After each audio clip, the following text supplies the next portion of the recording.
நெல் வயலில் அவை கலைகள் தான் என்று சற்றேறக்குரிய 25 ஆண்டுகளுக்கு முன்னர் ஷைலஜா ஒரு ஆசிரியையாக டேனிஷ் மிஷன் மெட்ரிக் மேல்நிலைப் பள்ளி ஜெயித்து காட்டுவோம் என்பது போன்ற ஒரு நிகழ்வில் ஒரு பேச்சாளராக நான் அவரை பார்க்கிறேன். அப்போது அவர் ஆசிரியராக பணிபுரிந்ததாக அறிகிறேன். அதற்கு முன்னரும் பின்னரும் அந்த சொற்பொழிவு தொடரை தேய்வழக்கோடு பேசிக் கொண்டிருந்த ஆசிரியர்கள் மத்தியில் ஒரு சக இறுதியராக நான் பெருமையோடு கூறுவது என்னவென்றால், சக இறுதியர் மீன்ஸ் அது ஜெயகாந்தனுடைய சொல்லாடல் in terms of ஒரே சிந்தனை, ஒத்த சிந்தனை கொண்ட மாற்றங்கள் எனலாம். ஒரு ஆசிரியரின் பெருமையாக இருந்த தேய் வழக்குகளை தூக்கி போட்டுவிட்டு முற்றிலும் அற்புதமான உரையை நிகழ்த்திய ஷைலஜா ஒரு ஆசிரியராக அறிமுகமான ஒரு தற்செயல். திருவண்ணாமலையில் நவம்பர் 7, 1969 அன்று K.A. வாசுதேவன், P.M. மாதவி ஆகிய தம்பதியருக்கு மகளாக பிறக்கிற இவருடைய பூர்வீகம் பாலக்காடு, கேரளா. ஆனால் தமிழில் தான் படிக்கிறார். திருவண்ணாமலை கன்னிகா பரமேஸ்வரி உள்ளிட்ட பள்ளியில் படித்து பட்டம் பெறுகிறார். முற்போக்கு எழுத்தாளர் சங்க மாநாட்டில் இங்கே நம் முன்னே அமர்ந்திருக்கும் எழுத்தாளர் அவருடைய செவரல் டைமென்ஷன் பன்முக பரிணாமத்தை சொல்ல நேரம் போதாது. சுருக்கமாக கலை வித்தகர் பவான் சந்திரதுரை அவருடன் கண்டு அந்த அன்பு காதலாக மறந்து திருமணம் செய்து கொள்கிறார். 1994 2 குழந்தைகள், வம்சி மற்றும் மானசி. அவர்களை பர்சனலாகவே எல்லோரும் அறிவோம், நானும் அறிவேன். ஒரு திருவண்ணாமலை தமிழகத்தில் சிவகுமார் அவருடைய குடும்பத்தை ஒரு கலை குடும்பம் என்று அழைப்பார்கள். சிவகுமார் அவருடைய பெரிய மூத்த மகன், இளைய மகன் அனைவரும் அழைப்பார். அது போன்ற இவருடைய குடும்பத்தை இலக்கிய குடும்பம் எனலாம். சகோதரியாரும் அற்புதமான மொழிபெயர்ப்பாளர் விருது பெற்றவர். எல்லாவற்றையும் விட அவருடைய தாயார் தேடி தேடி, குறிப்பாக சாகித்ய அகாதமி மொழிபெயர்ப்பை தேடி தேடி வாசிப்பவர். நானும் அவரும் பார்த்துக் கொள்வதெல்லாம் தோலை கைப்பற்றுக் கொள்ளாதக்கூடிய அந்த புத்தக வாசிப்பை பற்றி விவாதித்துக் கொண்டிருப்போம். இது உண்மை. அற்புதமான ஒரு எழுத்தாளர் குடும்பம். K.V. ஷைலஜா முக்தியம்மா என்ற கட்டுரைக்கு தன்னுடைய குழந்தை பருவத்தை பற்றி கூறியிருக்கிறார். அதை வாசித்து பாருங்கள். சுருக்கமாக தன்னுடைய எழுத்து மற்றும் வாழ்க்கை இப்படி கூறுகிறார். கலைஞர்கள் சந்திப்பை பற்றி கூறும் அவற்றில் ஒரு முக்கியமான 2 வரிகள் வாழ்வின் துக்கங்களையும் துன்பங்களையும் கூறும் அதே நேரத்தில் வாழத்தகு நம்பிக்கையூட்டும் மனிதமும் சுயம் நிரம்பியதுதான் இலக்கியம் என்று கூறுகிறார். அந்த வரிகளுடைய தொடர்ச்சியாக மொழிபெயர்ப்பு பணியை மேற்கொள்ளும் ஷைலஜாவுடைய மொழிபெயர்ப்பில் எண்ணற்ற நூல்கள் வந்திருக்கின்றன. குறிப்பாக 2 நூல்கள் தமிழக நூலுக்கு அறிந்தது. ஒரு நூல் அறியப்பட வேண்டியது. ஒன்று சிதம்பர நினைவுகள்.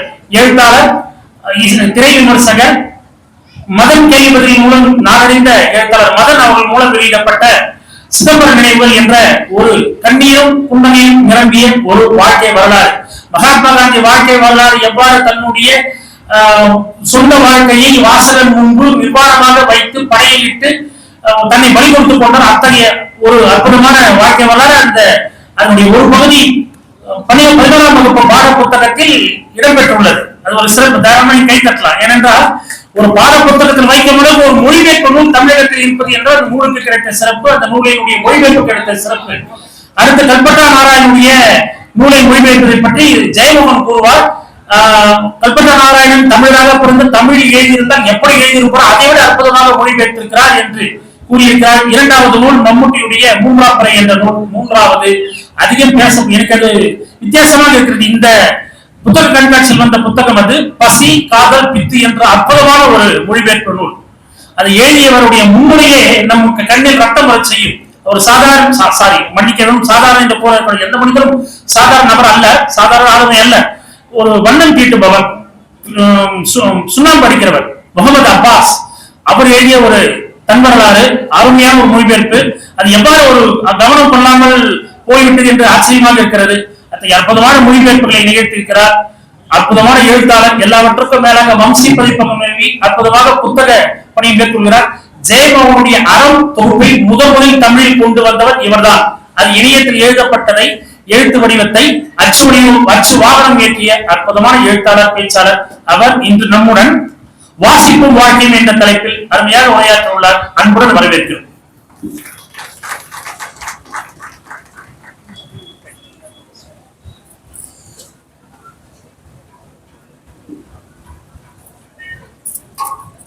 எல்லோருக்கும் வணக்கம்.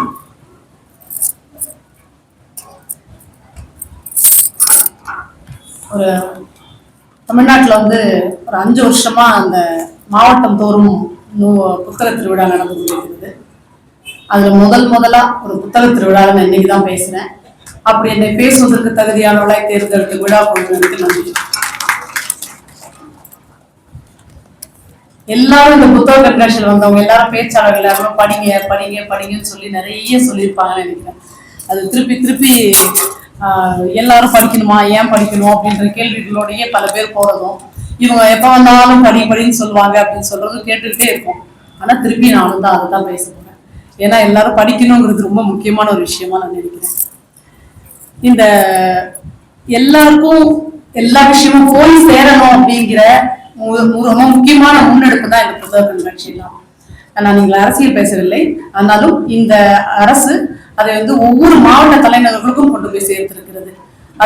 இது வந்து புத்தக கண்காட்சி அல்ல, இது வந்து எல்லாரும் உள்ள போய் பார்த்து நமக்கு பிடிச்ச புத்தகத்தை வாங்கி அதை ஸ்லாகிச்சு படிக்க வேண்டிய ஒரு இடத்துல இருக்கும்.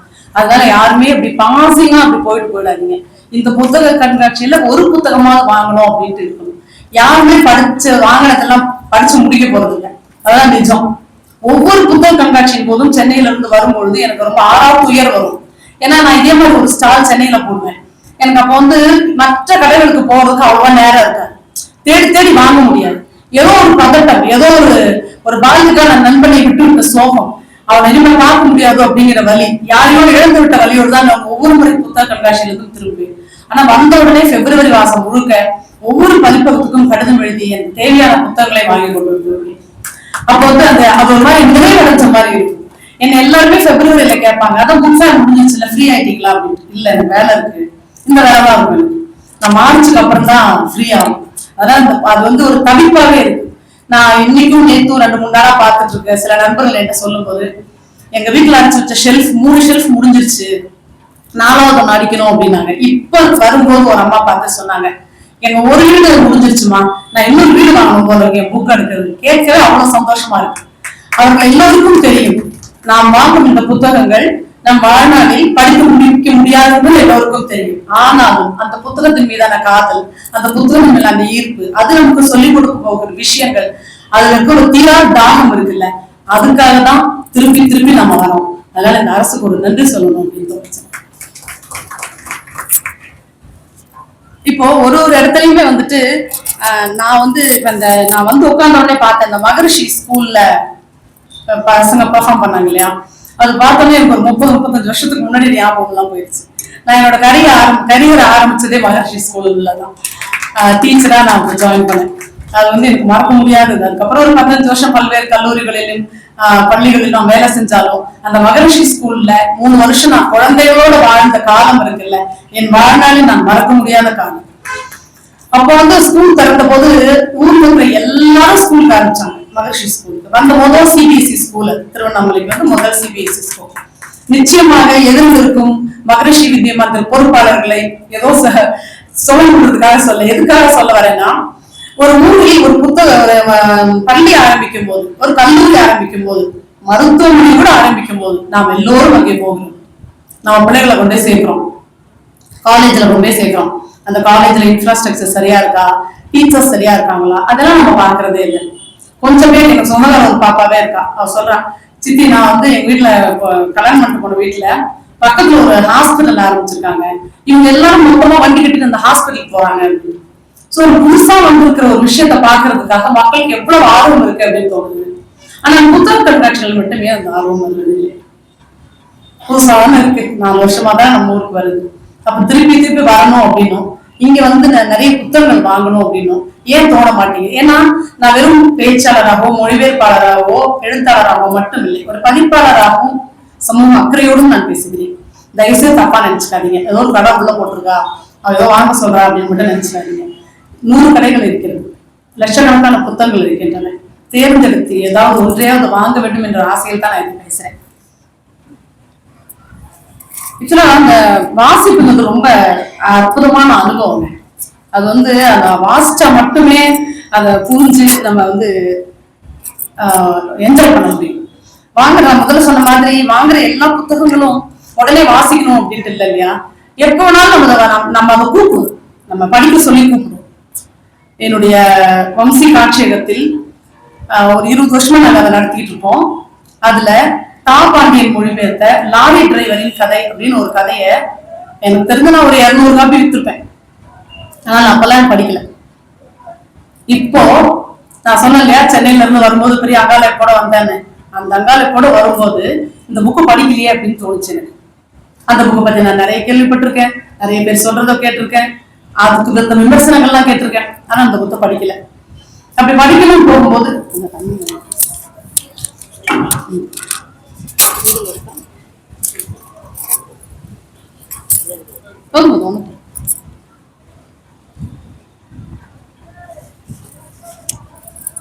அதை படிக்கணும் அப்படின்னு நினைச்ச போது அது ரொம்ப அழகா மொழிபெயர்த்த யூமா வாசிக்கியோட மொழிபெயர்ப்பு ஒண்ணு இருக்கு அப்படின்னு ஒண்ணு சிஸ்டர் சொன்னாங்க. அந்த புத்தகம் எனக்கு தெரியும், ஆனால் இன்னும் வாசிக்கவில்லை. சிகப்பு தலைக்கூட்டை அணிந்த பாப்புலர் மரக்கன்று என்ற அந்த புத்தகத்துடைய பெயர். லாரி டிரைவரின் கதை என்றும் ஒரு மொழிபெயர்ப்பு இருக்கிறது. சிகப்பு தலைக்குட்டை அணிந்த பாப்புலர் மரக்கன்று. எந்த பதிப்பகம் போட்டாங்கன்னு வேலைக்காக நான் சொல்ல விரும்பவில்லை. அந்த புத்தகம் யூமா வாசிக்கியோட மொழிபெயர்ப்பில் வந்திருக்கு. நான் பிப்ரவரி மாசம் அதை படிச்சேன். நண்பர்களே, சில நேரங்களில் ஒரு யோகா பண்ணா, தியானம் பண்ணா மனசு ரொம்ப நல்லா இருக்கும், பறக்கிற மாதிரி இருக்கும். அப்படியே நீங்க படுத்துட்டு இருக்க அந்த யோகா மேட்ல இருந்து 1 இன்ச் பறக்கிற மாதிரி, மிதக்கிற மாதிரி, பஞ்சு போல ஆடுற மாதிரி இருக்கும்னு சொல்லுவாங்க. அதெல்லாம் ஆன அந்த புத்தகம் என்னை அப்படியெல்லாம் ஆக்கியது. அதில் வர ஒரு லாரி டிரைவர், அந்த லாரி டிரைவர் வந்து என்னை அப்படி பறக்க வச்சார். அவங்க மனைவி இது மாதிரி வாழ்ந்தா வாழணும் அப்படின்னு ஆசையா இருந்தது. ஒரு கட்டத்துல அவங்க இருவரும் பிரிக்கிறார்கள், வேறொரு நட்போடு இருக்கிறார்கள். அந்த நாவல் முழுக்க வெறும் 120 பக்கம் தான். 120 பக்கத்தில் யாருமே கெட்டவர்கள் இல்லை. ஒரு மனிதன் கூட அந்த நாவலில் இந்த பையன் இந்த மாதிரி பண்ணிட்டானே, இப்படி ஒரு தப்பு பண்ணிட்டானே அப்படின்னு தோணவே இல்லை. ஆனா அந்த காலம் அவ்வளோ நல்லா இருக்கு. போய் என்னமோ பிரச்சனையே வருது, நல்ல கதை நல்லா இருக்கு, பிரச்சனையே இல்லை, கஷ்டமே இல்லை அப்படின்னு சொன்னா ஏதோ ஒரு சும்மா ஒரு ஏதோ பேசிட்டு கொஞ்சம் சிரிப்பு கூட்டிட்டு போறாங்களா? அதுவும் இல்லை. ரொம்ப ஆழமான விஷயங்களையும் சொல்லுது, ரொம்ப ஆழமா நம்மளை பாதிக்குது. அப்ப நான் நினைச்சேன், இந்த புத்தகம் நான் இவ்வளவு வருஷம் படிக்காம இருந்துட்டேன்னு. ஆனால் அது புள்ளி வைக்காமல் கமா வச்சு சொல்றேன், அந்த புத்தகத்தை நான் அவ்வளவு நாள் வாசிக்காமல் இருந்ததும் மிகச்சரியாக இந்த மாதம் நான் வாசிக்க வேண்டி இருக்க வேண்டும் என்பது எனக்கானது. ஏன்னா அவ்வளவு அப்படி ஹீல் பண்ணிச்சேன். பெரிய வேற ஒரு துயரத்தில் இருந்தேன் நான். அந்த புத்தகம் என்னை எல்லாவற்றிலும் மீட்டு ஒரு பஞ்சு மாதிரி ஆக்கி, ஒரு சின்ன பனித்துளி ஆக்கி என்னை இந்த பூமியை பறக்க விட்டு இருக்கு. அந்த அனுபவம் தான் நண்பர்களே வாசிப்பு அப்படிங்கிறது. அது வந்து வாசிச்சா மட்டும்தான் கிடைக்கும். புத்தகத்தை தேர்ந்தெடுத்து வாசிக்கும் போது மட்டும்தான் அது கிடைக்கும். அந்த புக்கை படிச்சுட்டு தான் ஜெயகாந்தன் வந்து ஒரு வீடு ஒரு மனிதன் ஒரு உலகம் கதை எழுதியிருக்காரு. அதுல ஒரு லாரி டிரைவர் கேரக்டர். அந்த லாரி டிரைவர் வந்து யாருக்குமே எந்த தப்பும் செய்யாத ஒரு அற்புதமான கேரக்டர். ஜெயமோகன் அந்த லாரி டிரைவரின் கதை நான் கதை சொல்றேன் இல்லையா, அந்த கதையில இருந்து இன்ஸ்பயர் ஆகி அந்த கதையை எழுதுனாங்க அப்படின்னு சொல்லுவாங்க. அந்த ஜெயகாந்தனோட அந்த கதையிலையும் பாத்தீங்கன்னா எந்த ஆளுக்குமே தப்பு இல்லாம, திட்டாம, அதிர்ந்து பேசாம இப்படியான ஆட்களா இருப்பாங்க. சோ இது வந்து அந்த புத்தகத்தை தேடி தேடி வாசிக்கும் போது தான் நம்மள அந்த விஷயம் நம்ம ரொம்ப நல்லா தெரியும். ஆனா நம்ம வந்து ரொம்ப ஈஸியா அவங்க சொல்லிப்போம், எனக்கு படிக்கிறதுக்கு நேரம் இல்ல, எப்ப காலையில எழுந்து ஓட வேண்டியிருக்கு. இப்போ எல்லாருமே நம்ம என் வயது உள்ள பெண்கள் எல்லாருமே 2 பேரும் வேலை பார்க்கிறோம். அதனால வீட்டுக்கு வந்து குழந்தைங்களை பார்க்க முடியல, வேலை பார்க்க வேண்டியிருக்கு, அவசரமா ஓடுறோம் அப்படின்னு சொல்லிட்டு இருக்கிற நாம தான் எல்லா மந்தகளையும் போறோம், எல்லா வளர்ப்புக்கும் போறோம், கல்யாணங்களுக்கு போறோம், கர்மாதிகளுக்கு போறோம், எல்லா இதுக்கும் போறோம். ஆனால் நம்ம கிட்ட இருக்கிற நேரம்னு பாத்தீங்கன்னா அது படிக்கிறதுக்கு மட்டும்தான். சில பேர் கேட்பாங்க, என்ன படிக்கிறீங்க, ராத்திரில லைட் போட்டு என்ன படிப்பீங்க அப்படின்னு சொல்லி. எனக்கு ஒரு ராத்திரில படிக்காம என்ன பண்ணுவாங்க அப்படின்னு எனக்கு தோணும். அப்படியே எதுல இருக்கிற ஒரு விஷயம் தான் வச்சுக்கோங்களேன். நான் வந்து அவங்க டிஜிபி திலகவந்தி வந்து எனக்கு அவங்க டிஜிபியா இருக்கும் போதுல இருந்து, அதுக்கு முன்னாடி ஐஜியா இருக்கும் போதுல இருந்து எங்க குடும்பத்தோடு மிக நெருக்கமான நட்புடையவர். அவங்க சொல்லுவாங்க, டிஜிபி ஆன போது நான் ஏன் அந்த பதவியை திருப்பி சொல்றேன் அப்படின்னு சொன்னா, that is director general of police. தமிழ்நாட்டின் காவல்துறையின் தலைவராக திலகவதி இருந்த பொழுது ஒவ்வொரு நாளும் 4 மணி நேரம் படிப்பாங்க. நாமெல்லாம் என்ன பண்ணோம்? ஒண்ணுமே இல்லை. அந்த மேடம் கரெக்டா சொல்றாங்க, நாமெல்லாம் ஒண்ணுமே பண்ணல, ஒண்ணுமே பண்ணாது, நமக்கு படிக்கிறதுக்கு நேரம் சொல்றோம். அவங்க 4 மணி நேரம் படித்து 2 மணி நேரம் எழுதிவிட்டு தான் தூங்குவேன் அப்படின்னு சொன்னாங்க. நான் கேட்பேன், எத்தனை மணி நேரம் தூங்குவீங்க மேடம் கேட்பேன். 2 மணி நேரம் தூங்குவேன் ஷைலு அப்படின்னாங்க. அவங்களுக்கு அது போதும். ஏன்னா வாசிக்கிறதுலயும் எழுதுறதுலயும் தன்னோட ஆன்மா மிகவும் நிம்மதியாகிறது, சாந்தம் அடைகிறது, நிறைவடைகிறது. அதெல்லாம் அவங்களுக்கு தனியா இருக்கலாம் டைம் வேணும். ஒரு அந்த ரொம்ப சொல்லுவாங்கல்ல exact time, golden time, prime time எல்லாம் சொல்லுவாங்கல்ல, அந்த மாதிரி ஒரு 2 மணி நேரம் தூங்க எனக்கு போதும், மற்ற நேரங்கள் என்னால முடிகிற வரைக்கும் நான் படிக்கணும்னு ஆசையா இருக்கு ஷெல்வன் அப்படி சொல்லிட்டு இருப்பாங்க. ஆனா இது வந்து இது எவ்வளவு திடீர்னு வந்துடாதுங்க. இந்த படிக்கணும் அப்படிங்கிறதும் புக்கு போய் வாங்கணும் அப்படிங்கிறதும் நம்ம எவ்வளவு செலவு பண்றோம், நிறைய செலவு செய்கிறோம், பல விஷயங்களை செலவு பண்றோம். ஆனா இந்த புக்கு வாங்குறதுக்கு அப்படின்றது செலவு பண்ற மனசும் அது எப்படி படிக்க ஆரம்பிக்கிறதுன்றது ரொம்ப ஒரு பயிற்சி தான். ஒரு குழந்தையில இருந்து அது வர வேண்டிய பயிற்சியா தான் நான் நினைக்கிறேன். ஆனா இப்போ ஒரு ஃப்ரேஸ் எனக்கு ஞாபகம், it's not too late to learn something அப்படின்னு ஒரு வரி உண்டு. எதை கற்றுக்கொள்வதற்கும் நாட்கள் போய்விட்டதுன்னு நம்ம நினைக்க வேண்டாம். குழந்தையில படிக்க சொன்னாங்களே நாம தான் பெரியவங்களாயிட்டுமே பரவாயில்ல அப்படின்னு சொல்லிட்டு ஐஸ் வச்சுலாம் போயிட முடியாது, பெருசாயிட்டு கூட படிக்கலாம். ஆனா குழந்தைகளை படிக்க வைக்கிறதுக்கு ஒரு நல்ல வழி இருக்கு. நம்ம வீட்டு குழந்தைகள் வந்துட்டு இரவு அவங்க தூங்கும் போது தயவு செய்து போனோ எதுவும் கொடுக்காம அவங்களுக்கு கதை சொல்லுங்க. அது மாதிரி அந்த குழந்தைகளின் இரவுகளை சந்தோஷமாக்கக்கூடிய, இரவுகளை வண்ணமயமாக்கக்கூடிய, இசைமயமாக்கக்கூடிய ஒன்றுமே இல்லை என்று எனக்கு தோன்றுகிறது. நான் சிறு வயதுல இருந்து என் மகன் ஊன்குட்டி கேட்கிற நாள்ல இருந்து நான் அவங்க கதை சொல்லுவேன். 2 வயசுல இருந்து நினைக்கிறேன், என்னோட ஞாபகம் சரியா இருந்தா சொல்லுவேன். அவன் 17 வயசுல காலேஜுக்கு போனப்போ ஃபர்ஸ்ட் போன் பண்ணி அழுதான். முதல் நான் அவன் கதை கேட்காம தூங்குறேன், எல்லாம் தூங்க முடியல அப்படின்னு சொன்னான். நீ படிக்க ஆரம்பி அப்படின்னு சொன்னேன். நண்பர்களே, எனக்கு ரொம்ப சந்தோஷமா இந்த இடத்துல நான் சொல்லிக்க விரும்புறது என்னன்னா, நானும் என் கணவரும் படித்ததை விடவும் மிக அதிகமாக எங்களை தாண்டி சென்று விட்டான் என்றுதான் சொல்ல தோன்றுகிறது. நாம் எல்லோரும் புத்தகங்களை ஒரு ஷெல்ஃப்ல அடுக்கி நம்முடைய துணிமணிகளையும் ஆபரணங்களையும் பீரோவில் போட்டு பூட்டி வைத்துக் கொண்டிருப்போம். அவன் மாறாக தன்னுடைய துணிகளை ஒரு டிராவல் பேக்கில் போட்டு மூடிட்டு பீரோ முழுக்க புக் அடிக்க வச்சுட்டு அதை பூட்டிட்டு சாவியை போட்டு போயிட்டு இருக்கான். இதை நான் எந்த விதத்திலையும் என் மகனை பற்றி சொல்ல வேண்டும் என்ற எந்த ஆசையும் இல்லை. ஆனால் குழந்தைகளை படிக்க வைத்தால் இப்படி நல்ல தலைமுறை உருவாகும் என்பதற்காக சின்ன உதாரணமாக அவை சொல்கிறேன். ஒரு நேற்று ஒரு குழந்தை எங்க வீட்டுக்கு வந்திருந்தான். அந்த குழந்தை வந்து பார்த்துட்டு என்னோட ஆபீஸ்க்கு வந்து உட்காந்தாங்க. அப்ப நான் கேட்டேன், படிக்கிறியா கண்ணே, இந்த மாதிரி புக்ஸ், குழந்தைங்களுக்கான புக்ஸ் எல்லாம் இருக்கணும்னு. அவன் ரொம்ப ஒரு மனசு ரொம்ப சலிப்போட விரக்தியோட ஒரு மொழியில அவன் சொன்னான், படிக்கவே முடியல ஆண்டி, சப்ஜெக்ட் படிக்கவே எனக்கு நேரம் இல்லை ஆண்டி அப்படின்னு சொன்னான். இந்த சப்ஜெக்ட் படிக்கவே நேரம் இல்லைன்னு சொல்ற குழந்தைங்களை பார்க்கும்போது எனக்கு ரொம்ப பரிதாபமா இருக்கு. ஏன்னா நாமெல்லாம் சேர்ந்து ஒரு காரணம். இந்த குழந்தைங்களை எப்படியாவது ஒரு டாக்டர், அது வந்து அப்படியே டாக்டர், டென்டிஸ்ட், வெட்டினரி டாக்டர், அப்படி போய் ஹோமியோபதி, சீதா, ஏதாவது ஒரு டாக்டர்னு வந்துட்டா 10வது படிக்க வைக்கிறோம். அந்த குழந்தைங்க அதை படிக்க முடியுமா, அதனால அதை செய்ய முடியுமா அப்படின்னு எந்த விஷயத்தையும் நம்ம யோசிக்கிறதே இல்லை. நான் எனக்கு கிடைக்காத ஒரு விஷயம், நான் கனவு கண்ட முடியல அப்படின்னு குழந்தைங்க மேல ஏத்தி சொல்லி அவங்களுக்கான அந்த முக்கியமான படிப்பு, வாசிப்பு அப்படின்றதெல்லாம் இல்லாம போய் இந்த 5 சப்ஜெக்ட் இருக்குல்ல, அதுக்கு கூட நிறைய வந்துருச்சுன்னு நினைக்கிறேன். நான் வேலை பார்க்கும்போது 5 சப்ஜெக்ட், இப்ப ஒரு 12 சப்ஜெக்ட் இருக்கும்னு நினைக்கிறேன். அப்படி ரொம்ப வேரியேஷனோட குழந்தைங்க படிக்கும் போது அந்த குழந்தைங்களுக்கு நிஜமா படிக்க நேரம் இல்லை. ஆனால் அந்த படிக்க முடியாத அந்த குழந்தைகள் இருக்காங்கல்ல, என்ன வேணாலும் படிக்க வைங்க. ஐசிஎஸ்சி சிலபஸ், சிபிஎஸ்சி சிலபஸ், இன்னும் என்னமோ சிலபஸ் எல்லாம் வந்துருச்சு, படிக்க வைங்க. அவங்க படிக்கட்டும், ஹையர் எஜுகேஷன் போட்டோம். அதுக்கப்புறம் அவங்க என்ன பண்ணுவாங்க, நிறைய பணம் சம்பாதிப்பாங்க. பணம் சம்பாதிச்சு அவங்க வீட்டுல இருக்க போறது இல்லை. நம்ம எல்லாரையும் அனாதைகள் ஆக்கிட்டு, அல்லது தனி அனாதைகள் சொல்றாங்க, தனியார் ஆக்கிட்டு, அப்பா அம்மாக்கள் மட்டும் வீட்டுல இருக்க, அவங்க எங்கேயோ போய் அமெரிக்கால போய் சம்பாதிச்சு உங்களுக்கு பணமா அனுப்புவாங்க. அனுப்பிட்டு அதை நம்ம வாங்கி வச்சுப்போம். அதை வாங்கி வச்சுட்டு பிள்ளைங்க வந்து 2 வருஷத்துக்கு ஒரு தடவை வரும். 2 மாசம் லீவுக்கு வருவாங்க. லீவுக்கு வரும்போது 2 மாசம் எவ்வளவு ஊருக்கு சுத்தணும், எங்கெல்லாம் போகணும்னு பிளான் பண்ணிட்டு வருவாங்க. அதெல்லாம் பிளான் பண்ணுவாங்க. நம்ம இங்க விருந்து நம்ம பார்த்தா அவங்களுக்கு நல்லா முறுக்கு, சீடை, மிளகாத்தூள், அந்த தூள், இந்த தூள் அரைச்சா அவங்களுக்கு கொடுத்து அனுப்புவோம். படிக்கிற பிள்ளையா இருந்தா கொஞ்சம் 5 கிலோ புக்கு கொடுத்து அனுப்புவோம். அப்புறம் பெரியவர்கள் மரணத்தை பார்த்து எதிர்பார்த்து வாழ்ந்து கொள்வாங்க. அதுதான் ரொம்ப ரியாலிட்டியா இருக்கு.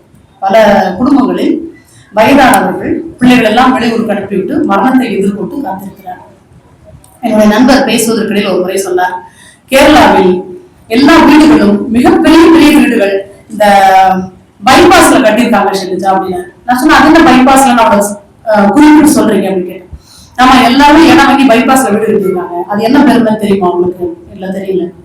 இப்படி பைபாஸ்ல கிராஸ் பண்ணி போவாங்க ஒரு கார்ல. அப்படி போகும்போது இது சாப்பாவோட வீடு, இது மேனோன் வீடு அப்படின்னு சொல்லணும். அந்த கவர்மெண்ட்டுக்காக பெருசா வீடு வாங்கி கட்டிடுவாங்க. கட்டிட்டு பிள்ளைங்க என்ன பார்த்தாங்க, ஃபாரினுக்கு போயிடுவாங்க. இந்த அப்பா அம்மா மட்டும் இங்க இருப்பாங்க. அப்போ இந்த அப்பா அம்மா வந்து என்ன பண்ணணும் அப்படின்னு சொன்னா, அவங்களுக்கு கரெக்டா அவங்க வர்ற பணத்தை அக்கௌண்ட்ல போட்டு இங்க சேர்த்து வைக்கணும், அவ்வளவுதான். அதுல யாராவது ஒருத்தர் செத்து போயிட்டாங்கன்னா என்ன பண்றது அப்படின்னு போது அந்த ஒரு ஆள் இருப்பாங்க மீது. அந்த ஒரு ஆளும் சாகும்போது அந்த மரணத்தை பிள்ளைகளுக்கு சொல்வதற்கு கூட ஆள் இல்லாமல் போய் பல நேரங்களில் மார்ச்சுரியில் வந்து கொல்லப்படாத பிணங்களாய் நிறைய பிணங்கள் அந்த கேரள மார்ச்சுரியில் இருக்கிறது என்று வருத்தத்தோடு சொன்னார். நான் நினைக்கிறேன், இந்த வெறும் கவர்மெண்ட் எல்லாம் விட்டுட்டு குழந்தைங்க சாதாரணமா படிக்கட்டும், சாதாரணமா வேலைக்கு போட்டோம். இப்ப நம்ம தலைமுறையில குமார் சார் இருக்காரு என்னுடைய எதிரில. அவர் எவ்வளவுலாம் பட்டங்கள் பெற்று எவ்வளவுலாம் பெரிய பெரிய இடத்துக்கெல்லாம் போயிருக்கிறார். அவர் இந்த ஊர்லயே தான் இருக்காரு. நான் பாக்குற நாள்ல இருந்து ஒரு 20 வருஷமா அம்மாவும் அம்மா இந்த ஊர்லதான் இருக்காங்க. அவங்க சந்தோஷமா இல்லையா? அப்ப நம்ம எதுக்கோ கௌரவம் அப்படின்ற பேர்ல எங்கேயோ போயிட்டு எது சுவாச மூச்சோ அதை வந்து நம்ம விட்டுடுறோமோ அப்படின்னு தோணுது. அந்த குழந்தைங்களுக்குமே கூட வெறுமே சப்ஜெக்ட் படிச்ச குழந்தைங்க வெளியில போய் தனக்கு ஏதாவது ஒரு பிரச்சனை வந்தா டக்குனு அவங்களால அதை சால்வ் பண்ணவே முடியல. அப்படி சால்வ் பண்ண முடியாத குழந்தைகள் தான் பல இந்த ஜூனியர் காலேஜஸ் சொல்ற +1 +2 மட்டும் இருக்கிற கல்லூரிகளில ஹாஸ்டல்ல சேர்த்து விடுற பிள்ளைகள், பல பிள்ளைகள் சூசைட் பண்ணிக்கிறது நம்ம பாக்குறோம். 16 வயசுல என்னென்ன கஷ்டம் வந்த போது அந்த பையன் சாகணும். அவன் வாழ வேண்டிய பையன் இல்லையா? அவன் இன்னும் இவ்வளவு காலம் வாழணும். இந்த சமூகத்துக்கு எவ்வளவெல்லாம் செய்தி சொல்ல வேண்டி இருக்கிறது இல்லையா? பச்சைப்பன் சார் சொல்லும் போது சொன்னாரு, பசி காதல் பித்துன்னு ஒரு புக் எழுதியிருக்காங்க. அது ஏன் வெளியே தெரியலையே தெரியலன்னு சொன்னாரு. இல்ல சார், அது வந்து போன மாசம் தான் வெளிவந்தது. மிக சந்தோஷமாக நான் சொல்லிக் கொடுக்கிறேன். இன்னும் ஒரு 200 பிரதிகள் முடிந்தால் மிக நிச்சயமாகவே 1000 பிரதிகள் முடிந்து போகிறது என்பதை சந்தோஷமாக சொல்லிக்கிறேன். அந்த புத்தகத்தில் அந்த வண்ணமடிப்பவராக ஒரு முகமது அப்பாஸ் ஒரு வீட்டுக்கு வண்ணமடிக்க போறாரு. வண்ணமடிக்க போகும்போது யாருமே இருக்க மாட்டேங்கிறாங்க. அந்த வீட்டுல காலியா இருக்க அந்த வீடு. சுண்ணாம்படிக்க போறாரு இவரு. அந்த 2 பேரும் துணைக்கு கூட்டிட்டு போறாரு. இந்த வீட்டுக்கு நீங்க சுண்ணாம்படிக்கணும், எவ்வளவு பணம் எல்லாம் தரேன் அப்படின்னு சொல்லிட்டு அந்த வீட்டு சொந்தக்காரர் சொல்றாரு. சரி, இவங்க போறாங்க. 2 நாள் சுண்ணாம்படிக்கிறாங்க. அப்புறம் ரோட்ல வந்தா சாப்பிட போனோம், ஒரு சின்ன கடையில வந்து சாப்பிட போறாங்க. திரும்பி வந்துட்டு வரும்போது அந்த ஊருக்கார ஒரு ஆள் நின்று, அந்த வீட்டுல சுண்ணாம்படிக்க போறீங்க அப்படின்னு நக்கலா ஒரு கேள்வி கேட்கறான். ஆமா, இல்ல அந்த வீட்டுக்கே போறீங்களா, இங்கே தங்குறீங்களா அப்படின்னு கேட்கறான். ஆமா, அங்கதான் தங்குறேன் அப்படின்றாரு. தெரியாதா உங்களுக்கு அது அப்படின்னு கேட்கறாங்க. சரி சொல்லுங்க, ஏதோ சொல்ல வரீங்க சொல்லுங்க அப்படின்னு அவர் கேட்பான். ஒண்ணும் இல்ல, அங்க 2 பேரும் தூக்கு மாட்டி செத்துட்டாங்க தெரியுமா உங்களுக்கு அப்படின்னு கேட்கறாங்க. இவருக்கு லேசா ஒரு பயம் இருக்கு. இவர் வந்து ரொம்ப லெப்டிஸ்ட், கடவுள் நம்ம மறுப்பாங்க. அவருக்கு அந்த பயம் இல்லை. கூட இருக்காங்க பாத்தீங்களா அந்த பசங்க, அவங்களுக்கு கை காலம் ஒதுருது. அவங்க வந்து வீட்டுக்கு வந்து என்ன சொல்றாங்க, சேட்டா நீங்க போய் சுண்ணாம்படிக்கலாம் அடிச்சுக்காங்க, எங்களுக்கு வேணாம், எங்களுக்கு பயமா நாங்க போறோம் அப்படின்னு திரும்பி போயிடுறாங்க. இப்ப இவர் என்ன பண்றாரு, மகளோட கல்லூரி ஃபீஸ் கட்டணும்ன்றதுக்காக நான் தனியாகவே இது சுண்ணாம்படிச்சு தரேன் அப்படின்னு சொல்லிட்டு அந்த வீட்டு ஓனர்கிட்ட சொல்லி அந்த வேலையை வாங்கிக்கிறாரு. அதெல்லாம் இல்லை நண்பர்கள விஷயம். அந்த வீட்டில் எல்லா அறைகளையும் முடித்து விட்டு கடைசியாக ஒரு அறையை அந்த வீட்டின் சொந்தக்காரர் திறந்து காட்டுகிறார். திறந்து காட்டும் போது அவர் சொல்கிறார், நான் உண்மையை சொல்றேன், இந்த வீட்டுலதான் இந்த ரூம்ல தான் அந்த பையன் செத்து போனான் அப்படின்னு சொல்றாரு. இவர் அந்த அறையை திறந்து பார்க்கும்போது ஒரு ரோஜா வண்ண நிறத்தில் டிஸ்டம்பர் அடித்த அந்த அறையில் நிறைய இடங்களில் உன்னால் முடியும், நீதான் ஜெயிப்பாய், நீ உன்னால் முடியவில்லை என்றால் வேறு யாராலும் முடியும், நீ வளர்ந்தே திரும்பியே பாசிட்டிவ் தாட்ஸா எழுதி வச்சிருவோம் அந்த ரூம்ல. அப்போ ஒரு 10ஆம் கிளாஸ் படிக்கிற பையன், அம்மா வந்து மட்டும் வளர்க்குற அந்த பையன், ஒரு காதல் திருமணம் செய்து கொண்ட அம்மாவும் அப்பாவும், அப்பா பிரிந்து போன பிறகு மொத்த சுமையும் அம்மா மேல் விழுந்து அந்த அம்மா அந்த பையனை மட்டுமே ஒற்றை நம்பிக்கையா வைத்துக் கொண்டிருந்த பொழுது அந்த மகன் 10ஆம் வகுப்பில் தோற்று போகிறான். இந்த தோல்வியை தன் அம்மாவுக்கு எப்படி கடத்த முடியும் என்று பயந்து அந்த குழந்தை அந்த ஃபேன்ல தூக்கு போட்டு தூக்கி செத்துறதா அந்த நிகழ்வு இருக்கு. இவர் போய் பார்க்கிறாரு. இவர் போய் பார்க்கும்போது அந்த ஃபேன் ஒரு ஸ்டூலி போட்டு ஏறி மேல நின்று அந்த ஃபேன்ல வந்து அவர் அந்த பெயிண்ட் அடிக்கிறதுக்காக அந்த பிரஷ போட போறாரு. அந்த சுருக்கு கயிறு வந்து அந்த சுண்ணாம்பு மேல இருக்கிற சுண்ணாம்புல பட்டு அந்த ஃபேன் கொக்கிலி பட்டு அந்த இடத்துல மட்டும் கொஞ்சம் கலைஞ்சு போயிருக்கிறது அவருக்கு தெரியும். அவர் நினைக்கிறாரு, இந்த வாழ்க்கையில் எதையுமே தன்னால் சாதிக்க முடியாது என்று நினைத்த ஒரு 16 வயது மகன் இங்கே துடித்து இறந்ததனால் தான் இந்த பெயிண்ட் போயிருக்கு. நான் இதை மறைத்தே ஆக வேண்டும், மறைத்து வேறு யாருக்காவது இது வாழ்க்கைக்கான இடம் என்று நான் கொடுக்க வேண்டும் அப்படின்னு நான் பெயிண்ட் அடிச்சுட்டு வந்தேன் சொல்றேன். இப்ப நாம பாக்குற ஒரு இன்ஸ்டன்ட் நிறைய இன்ஸ்டன்ட்கள் பார்க்கிறோம். அவங்க என்னன்னா சப்ஜெக்ட் மட்டும்தான் தெரியும். எவ்வளவு பெரிய பையனாட்டாலும், எவ்வளவு திடீர்னு காதல், திடீர்னு கல்யாணம், திடீர்னு விவாகரத்துன்னு போய் கொண்டிருக்கிற நாட்கள்ல தன்னுடைய பிரச்சனைக்கு என்ன பண்ணணும்னு தெரியாம இருக்கிற தவிப்புதான் அந்த குழந்தைகளுக்கு. ஒரு வகையில் பெற்றோர்களான நாமும் அதற்கு காரணம். அவர்களை வேறு விதமாக திருப்பி, வெறும் படிக்கிறது மட்டும் இல்ல, அவனுக்கு டான்ஸ் ஆட பிடிச்சதுன்னா டான்ஸ் ஆட விடுங்க, நாட்டியம் வரைய பிடிச்சதுன்னா வரைய விடுங்க. முதல்ல நீ என்னமா படிக்கணும்னு நினைக்கிற, நீ என்னமா படிக்கணும்னு நினைக்கிற குழந்தைகளை தயவு செய்து கேளுங்க. நான் படிக்காத இடத்துல, நான் போகாத இடத்துல அப்படின்னு சொல்லாதீங்க. பிரபஞ்சம் சொல்வாரு, உங்களுடைய ஒழுக்க செல்வங்களை சுமந்து கொள்வதற்காக அல்ல உங்கள் பிள்ளைகள், அவர்கள் உங்கள் மூலமாக உலகத்திற்கு வந்தார்கள், அவ்வளவுதான். அதனால நான் போகாத இடம், நான் வாங்காத மார்க்கு எப்படி வாங்க முடியும்? ஒரு நீந்திர மீனை மரத்துல ஏறும் சொன்னா நிச்சயமா முடியாது. அது நீந்ததான் முடியும், மரத்துல ஏறவே முடியாது. ஒவ்வொரு முறையும் அந்த மரத்தில் ஏறும் மீன் தன்னால் முடியாதோ என்று நினைத்து திரும்பி வருகிற அவ்வளவு தாழ்வு மனப்பான்மையை குழந்தைகளுக்கு கொடுக்காதீர்கள். இதற்கு ஒரு சின்ன விஷயமான வாசிப்பும் உங்களுக்கு நிச்சயமாக இந்த குழந்தைகளுக்கு உதவும் என்று நினைக்கிறேன். நான் இலக்கியத்தில் தான் நிறைய கத்துக்கிட்டேன். இலக்கியம் எனக்கு நிறைய கொடுத்திருக்கு. அன்பை, காதலை, நட்பை எல்லாவற்றையும் கொடுத்திருக்கிறது. அது மாதிரி போன மாசம் இந்த எழுத்தாளர் MTVயோட கதை நான் ஒரு 22 வருஷத்துக்கு முன்னாடி படிச்சேன். அந்த கதையில வர ஒரு நாயகி தனக்கு ஏதாவது சின்னதா உடம்பு சரியில்லை கூட அப்படியே சொல்லிடுவான். ஐயோ நம்மளால ஒண்ணும் முடியாது. அப்படி சில கேரக்டர் இருக்காங்கல்ல, அது பெண்கள் மட்டும் இல்ல, அந்த கதையில பெண்கள் இருக்காங்க. அவ்வளவுதான். அவர் ரொம்ப டக்குனு உடம்பு சரியில்லை சொல்லி வீட்டுலோட எல்லாரோட கேரும் தான் மேல இருக்கணும் அப்படின்னு நினைப்பான். அப்படியே ஒரு பொண்ணா இருப்பான். அவனுக்கு உடம்பு சரியில்லை வீடே இதாயிடும். ஐயோ அவனுக்கே முடியாம போயிடுச்சு, அவனுக்கு ஜுரம் வந்துருச்சு அப்படின்னு அதையே திருப்பி பேசும். நான் அப்ப முடிவு பண்ணேன், நான் விரைவான கர்ப்பிணியாக இருந்தேன். என்னுடைய 2வது பிரசவத்தின் போது நான் இந்த மாதிரி பண்ணக்கூடாதுன்னு நினைச்சேன். அது அந்த இலக்கியம் மூலமாக, அந்த கதையின் மூலமாக எனக்கு உள்ளே போனதுல எனக்கு ரொம்ப காம்ப்ளிகேட்டட் டெலிவரியா இருந்துச்சு. நிறைய சிக்கல் இருந்துச்சு அந்த டைம்ல. ஆனால் எனக்கு ஒரு மகள், ரொம்ப அழகான ஒரு மகள் பிறந்தார். அந்த டைம் நான் வெளியே வரும்போது முதலே டாக்டர்ஸ்ட சொன்னேன், நான் எழுந்து நடந்து போறேன் இந்த ரூம்ல இருந்து அப்படின்னு சொன்னேன். இல்ல வீல் சேர் அல்லது நாங்க கட்டில வச்சு கொண்டு போறோம் மாட்டேன், நான் நடந்து போகணும்னு ஆசையா இருக்கு, எனக்கு நடந்து போக பிடிச்சிருக்கு அப்படின்னு சொல்லி நடந்து வந்தேன். எங்க வீட்டுல இருந்து வெளியே நின்றுவங்க எல்லாம் ஆச்சரியப்பட்டாங்க. இவ்வளவு முடியலன்னு சொன்னாங்க, நடந்து வர இல்ல ஆல்ரைட் அப்படின்னு சொல்லி நடந்து வந்தேன். சோ அந்த சின்ன புள்ளி எனக்கு அந்த கதையெல்லாம் சொல்லி கொடுத்தது. நிச்சயமாக ஒவ்வொரு இடத்திலும் ஒவ்வொருவருக்கும் ஏதோ ஒன்று சொல்லி கொடுத்துக்கிட்டே இருக்கும். அது யாரோ ஒரு பெரிய பேச்சாளர்களோட வார்த்தையா இருக்கலாம், ஒரு தத்துவ ஞானியோட வார்த்தையா இருக்கலாம், ஒரு இசையா இருக்கலாம், ஏதோ ஒண்ணு. நான் சொன்ன மாதிரி ஒரு படிச்ச புத்தகத்தின் சில வரிகளாக இருக்கலாம். ஏதோ ஒண்ணு அந்த ஆற்றுப்படுத்தி நம்மளை வேற ஒரு தளத்துக்கு கூட்டி கொண்டு போய் கொண்டே இருக்கும். இப்ப நான் நிறைய பாக்குறேன். ஏன்னா நிறைய பாக்குறது ரீசெண்டா பாத்தேன்னா, நேற்று நான் எங்க பக்கத்து வீட்டுல இருக்கிற 2 முதியோர்கள் ஒரு இல்லத்துக்கு அனுப்பிச்சேன். அந்த முதியோர்கள் ரொம்ப பெருகிட்டு வருதுன்ற பயம் வந்துருச்சு எனக்கு. ஆனா சில முதியோர் இல்லங்களை பார்க்கும் பொழுது வீட்டுல கொட்டு தனியா உட்கார்ந்து இருக்காம, அவங்க அதே மாதிரி கொஞ்சம் பேர்கிட்ட போய் ரொம்ப சந்தோஷமா பாடுறது, ஆடுறது, அவங்களுக்கு பிடிச்ச விஷயத்த பண்றது, யாரையும் கேள்வி கேட்கறது இல்ல, யாரையும் அதிகாரம் பண்றது இல்ல, நான் சொல்றது கேள் அப்படின்னு இந்த விரல் நீட்டுறது இல்லாங்க, எல்லாரும் அப்படி ஜாலியா இருக்காங்க. அப்படி ஒரு நிமிஷம் எனக்கு என்ன தோணுச்சுன்னா, இந்த முதியோர்கள் எல்லாம் பரவாயில்லையோ அப்படின்னு தோணுச்சு. ஆனா அது தப்பு. நம்மை மிக அற்புதமாக பார்த்த நம்ம அம்மா அப்பாக்களையே நாம் முதியோர்களுக்கு சேர்த்து விடுவோம் என்றால், முதியோர் இல்லங்களில் சேர்த்து விட்ட நம்மை பார்த்து வளரும் நம் குழந்தைகள் நம்மை எங்கே கொண்டு போய் விடுவார்கள் என்பதை நாம் யோசிக்க வேண்டும். அந்த குழந்தைகளை பத்திரமாக பார்த்துக் கொள்ள வேண்டும்.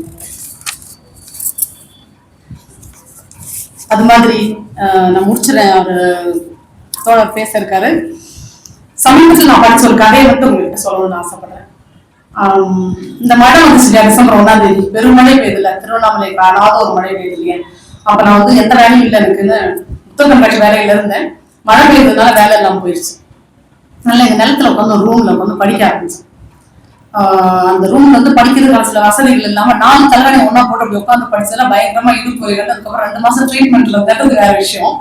ஆனால் நான் படித்த புத்தகம் வாரிஸ் டைரி என்று ஆப்பிரிக்க சோமாலிய பெண்ணை பற்றி எழுதப்பட்ட ஒரு புத்தகம். வாரிஸ் டைரி, பாலைவன பூ என்று பெயர். அந்த வாரிஸ் என்கிற பெண் ஆப்பிரிக்காவில் சோமாலியாவில் வாழ்கிற ஒரு பெண். அந்த சோமாலிய மக்களுக்குள் ஒரு சடங்கு இருக்கு. அதை பத்தி படிக்க எனக்கு ரொம்ப அதிர்ச்சியான நிறைய தகவல் கிடைச்சது. அது என்ன சடங்கு அப்படின்னு சொன்னா, பெண் குழந்தைகளாக பிறந்து விட்டால் 5 அல்லது 6 வயதில் அந்த பெண்ணை அந்த பாலைவனத்துக்கு கூட்டிட்டு போவாங்க. ஏன்னா அவங்க எல்லாருமே பாலைவனத்துல வாழறவங்க, ஒட்டகம் வைக்கிறதா அவங்க வேலை. அவங்களோட வாழ்நாள் சாதனையே ஒரு தண்ணீர் இருக்கும் இடத்தை பார்த்துடணும் அப்படிங்கிறது அவங்க வாழ்நாளோட சாதனையா இருக்கும். அப்படி அலைஞ்சிட்டு இருக்கிற அந்த நாட்கள்ல எல்லாருமே அவங்க வந்து குழுக்களா, சிறு சிறு குழுக்களா வந்துட்டு பாலைவனத்திலே இருக்காங்க. அப்போ அந்த 5-6 வயசு ஆச்சுன்னா அந்த வீட்டுல இருக்கிற பொம்பளை குழந்தைய அப்பா அம்மாவே கூட்டிட்டு போவாங்க. கூட்டிட்டு போய் பாலைவனத்துல ஒரு இடத்துல உட்கார வச்சு, நிழல்லாம் இல்ல அந்த இடத்துல உட்கார வச்சு, பெண்ணின் பிறப்புரிப்பை பிளேடாலேயோ கத்தியாலேயோ அறுத்து ரத்தம் முழுவதும் வடிய விட்டு கொஞ்ச நேரம் பொறுத்து காரம் முள்ளு இருக்குல்ல, அப்படி அங்க ஒரு முள்ளு சொல்றாங்க, அந்த முள்ள வச்சு அந்த பிறப்புரிப்பை தைக்கிறாங்க. தைச்சிட்டு அந்த பொண்ணை அங்கவே ஒரு டென்ட் மாதிரி போட்டு விட்டு வந்துடுறாங்க. 2-3 நாட்கள் கழிச்சு அந்த பொண்ணே அவங்களோட அம்மா அப்பா இருக்கிற இடத்த தேடி வரணும்.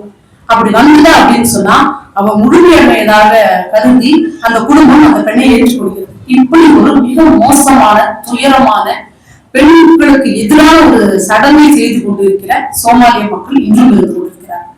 அவங்க என்ன சொல்றாங்க அப்படின்னு சொன்னா, அப்படி செய்யப்பட்ட ஒரு பெண் தான் திருமணத்திற்கு தயாராகவும் கணவனுக்கு கட்டுப்பட்டவளாகவும் குடும்பம் நடத்த தகுதியானவளாகவும் ஒரு அம்மாவாக தகுதியானவளும் இருக்க முடியும். நீங்க யோசிச்சு பாருங்க, பெண்களுக்கு இன்னும் அதிகமாக தெரியும். ஒரு 5 வயதில் பிறப்புறுப்பை சிதைத்த விருத்த சேதனம் என்று சொல்கிறார்கள். அந்த வேலையை செய்த அந்த பெண் பூ பெய்யும் போது அவள் படும் வலி, யூரின் இன்ஃபெக்ஷன் அப்படி இருக்கு, ரொம்ப ஃபேஷனா நம்ம சொல்லிட்டு இருக்கோம்ல, அப்படியான சில உடல் உபாதைகள், இதெல்லாம் வந்து அந்த பொண்ணு என்னத்துக்கு ஆவான்னு சொல்லுங்க. ஆனா அவங்க என்ன சொல்றாங்க, இப்படி செய்யறதுக்கு குரான் சொல்லி இருக்கின்றாங்க. ஆனால் நண்பர்களே, ஆனால் மிக நிச்சயமாக குரானில் அப்படி ஒரு வழிமுறை இல்லை. பெண் சமூகத்தை அடிமையாக்க வேண்டும் என்று நினைத்த ஆண் சமூகம் ஏற்படுத்தி இருக்கிற ஒரு விதிதானே தவிர குரானில் எந்த இடத்திலும் எந்த மொழியிலும் இப்படி விருத்த சேதனம் செய்ய வேண்டும் என்று சொன்னதே இல்லை. அப்படி விருத்த சேதனம் செய்யப்பட்ட வாரிஸ் என்ற அந்த 13 வயது பெண், 5 வயதில் அவருக்கு இந்த மாதிரி நடக்குது. 13 வயசுக்கு அப்பா அம்மா கூட இருக்கிறா. அவங்க அப்பா ஒரு நாள் காலையில சொல்றாரு, நாளைக்கு காலையில உனக்கு கல்யாணம், 5 வட்டம் வாங்கிட்டேன் அப்படிங்கிறாரு. அவன் சொல்றா, நாங்க நம்ம கொடுக்க போல அப்படின்னு. இல்ல, மாப்பிள்ளை வீட்டுல இருந்து 5 வட்டம் உனக்கு சீரா கொடுத்து உனக்கு கட்டிட்டு போறாங்க அப்படின்னு சொல்றான். அந்த மாப்பிள்ளைக்கு வயது 60. இது ஒன்றும் ஒரு ரொம்ப அதிர்ச்சி தரக்கூடியதாகவோ ரொம்ப பழைய காலத்திலயோ இல்லை. வாரிஸ் டைரி இன்று உயிரோடு இருக்கிறார்கள். அவங்க வந்து சொல்றாங்க, 60 வயது கல்யாணம் பண்ணிட்டு இவ்வளவு உடல் உண்மையானோட என்ன பண்றதுன்னு எங்க அம்மா நான் அப்படி அழுதேன். எங்க அம்மா வந்து எனக்கு 5 வயதுல இந்த செய்யும் சடங்குகள் சம்மதிச்சது போலவே இன்னைக்கு ராத்திரியாவது இப்படியாவது ராத்திரிக்குள்ள பாலைவனத்தை விட்டு ஓடி போயிருன்னு சொல்லிட்டாங்க அப்படின்னு சொல்றாங்க. அந்த பாலைவனத்தை விட்டு அந்த பெண் அந்த ஊருக்குள்ள வர்ற அவ்வளோ ஒரு 4-5 நாட்கள் நடந்து அந்த பெண் வர்ற டைம் இருக்குல்ல, அதை எழுதிருக்காங்க அந்த புக்குல. நம்மளால அழாம படிக்கவே முடியாது. நம்மளும் ரொம்ப பெஸ்டா இருப்போங்க, நம்மளாம் ரொம்ப சந்தோஷமா ரொம்ப நிறைவா நிம்மதியா இருக்கும். நம்ம நிம்மதி கூட்ட முடியுமா தான் பார்த்துட்டு இருக்கோமே தவிர எந்த கோயிலும் இல்லாம தான் வாழ்ந்துட்டு இருக்கோம் நம்ம. ஆனால் அவள் காலில் செருப்பு போடுறதே கிடையாது, முள்ளு வைக்குமா, அதை புடுங்கி போட்டு அவள் கால் முழுக்க அடிபட்டு இருக்கும். அந்த காலோட அந்த நைட்ல வந்து பாலைவனம் மிக அதிகமாக குளிர், பகலில் மிக அதிகமான வெயில் இருக்கும். இரண்டையும் தாண்டி ஒரு ஊருக்குள் போய் அங்க சர்வைவ் ஆகி அந்த பொண்ணு என்னென்னமோ வேலை செஞ்சு ஒரு 20 வயசுல ஒரு மாடலிங்கா போய் அதுக்கப்புறம் ஐநா சபைக்குள்ள இந்த மாதிரியான பெண்களுக்கான தீர்வுக்கான ஒரு தூதரா அவங்க போறாங்க. இன்னைக்கு வாரிஸ் டைரி வந்து ஐநா சபையில் சோமாலிய பெண்களுக்கான தூதுவராக இருக்கிறார். நண்பர்களே, இந்த எழுத்து என்னிடம் வர வேண்டுமானால் ஒரு மொழிபெயர்ப்பாளர் தேவை, ஒரு பதிப்பகம் வேண்டும், ஒரு எழுத்து வேண்டும், இது எல்லாம் படிக்கவும் வேண்டும். இது எதுவுமே இல்லை என்றால் இந்த வேலையில் நான் வாரிசை பற்றி பேசிக் கொண்டிருக்கவே முடியாது. ஏன்னா அது அவ்வளவு தூரத்துல இருக்கிற ஒரு நாடு, அதோட சடங்கு, அது எதுவுமே எனக்கு தெரியாம போயிடும். அதனால அந்த புத்தகம் இருக்குன்னு நினைக்கிறேன், வாங்கி படிங்க. இந்த ஒரு ஜெயகாந்தனோட வாசகி ஒருத்தவங்க வந்து கொஞ்சம் வயசானவங்க, ஒரு 60 வயசானவங்க வந்து சென்னையில ஒரு பதிப்பகத்துல போயிட்டு ரொம்ப பதட்டமோட போய் அந்த பத்திரிகை அலுவலகத்துல செய்தி கேட்டாங்க. ஜெயகாந்தனோட மொத்த தொகுப்பு வேணும் எனக்கு கிடைக்குமா அப்படின்னு கேட்டாங்க. இப்ப என்ன சொன்னாங்க, நாங்க சின்னதா போட்டிருந்தோம், இப்ப எல்லாமே தொகுத்து போட போறோம், ஒரு 2 மாசம் ஆகும் அப்படின்னு சொன்னாங்க. அந்த அம்மா கேட்டாங்களா, 2 மாசம் ஆகுமா, கொஞ்சம் சீக்கிரமா கத்த முடியாதா அப்படின்னு கேட்டாங்க. இல்ல கேட்டோன்னே இந்த படிப்புங்காருக்கு ஒரு இலக்காரமோ லெத்தாச்சிக்கான ஒரு மூடோட அவங்க கிட்ட என்ன ஃபாரின் போறீங்களா அப்படின்னு கேட்டிருக்காங்க. ஏன்னா ஃபாரின் போறவங்க தான் வந்து நாங்க இன்னும் 1 மாசத்துல போறோம், மொத்த புக்கு வேணும், நாங்க யாரையும் எடுத்துட்டு போவோம் கேட்பாங்க. அந்த மாதிரி கேட்டவங்க அவங்க சொன்னாங்களா, இல்ல நான் ஜெயகாந்தன் எழுதிய எல்லா எழுத்துக்களையும் படித்திருக்கிறேன், ஆனால் என்னுடைய பார்வை மங்கி கொண்டிருக்கிறது. இன்னும் ஒரு 20-30 நாட்களில் என்னுடைய மொத்த பார்வையும் போய்விடும். அதற்குள்ளாக ஜெயகாந்தனின் மொத்த எழுத்துக்களையும் மீள் வாசிப்புக்கு கொண்டு வர வேண்டும் ஆசைப்படுகிறேன், நீங்கள் தருவீர்களா அப்படின்னு கேட்டாங்க. சொல்லுவாங்க ரொம்ப மிகவும் நெகிழ்ச்சியான இடம் இது எனக்கு. ஏன்னா படிப்பை வாசிக்கிறத வந்து வாசித்தாலும் ருசிக்க முடியும். எனக்கு நான் ரொம்ப பிடிக்கும் அப்படின்னு சொன்னா எனக்கு பிடிக்கும் சொல்ல முடியும் இல்லைங்க. பிடிக்கும் அப்படின்றதுக்கான சில விஷயங்களை நாம அவர்களுக்கு கையகப்படுத்தும் போதுதான், கையளிக்கும் போதுதான் அதை அவர்கள் உணர்ந்து கொள்ள முடியும். இதுக்குன்னு சொன்னாங்க ஈஸிமா, நமக்கு கையில ஒரு திருநங்கை யாரும் வச்சு கொஞ்சம் சுவைச்சு பார்த்தா தான் தெரியும் நமக்கு. அதே மாதிரி ஒரு வெறுப்பதற்கும் உதாசீனப்படுத்துவதற்கும், நான் செய்த தவறு என்று மன்னிப்பு கேட்பதற்கும், தன்னை அறிதல் என்று உணர்வதற்கும் எல்லாவற்றிற்குமே அந்த செயலுக்கான ஒரு உணர்வு நமக்கு வேண்டும். அப்படித்தான் வாசிப்பு நான் கருதுகிறேன். நண்பர்களே, இந்த வாசிப்பின் சொல்லி முடிக்கிற அந்த நேரத்துல இப்ப நமக்கு நிறைய புக்கு படிக்காமயே பல விஷயங்கள் கிடைக்குது, பாட்காஸ்ட், ரேடியோ நிறைய கிடைக்குது. ஆனாலும் வாசிப்பு என்பது மிகவும் தனி மனித அனுபவம். அது வந்துட்டு ஒரு கருவியின் கை காசு போல எப்போது வேண்டுமானாலும் எடுத்து எண்ணி பார்த்துக் கொள்ளலாம். பாலைவனத்தில் கடைசி சொட்டு நீர் போல உயிரை காத்துக்கொண்டே இருக்கும். அது சுண்ட வற்றி காய்ச்சின பால் உயிரை ஒரு முறை உலுக்கி நிமிர்த்தி வைக்க அந்த சொட்டு பால் உதவும். அதை அருந்தாமல் இருந்து விடாதீர்கள். நன்றி.